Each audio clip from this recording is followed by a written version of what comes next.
ஓஹோ ஒண்ணும் பட்ட நாமம் தான் போட்டார்.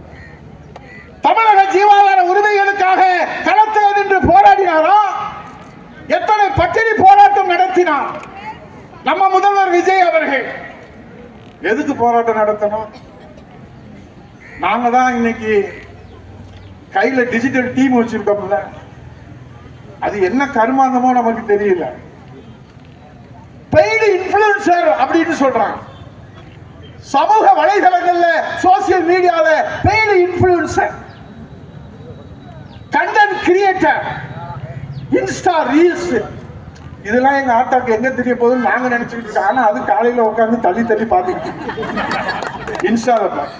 இப்பதாப்பா விஜய் நம்ம பிள்ளை என்ன அருமையா டைலாக் பேசுறான். விஜய் பேசுனாதான்ப்பா ரீச், நீ பேசுனா ஸ்பீச்சுங்குது. என்ன அந்த அளவுக்கு ரீல்ஸ்ல அது போயிடுச்சு.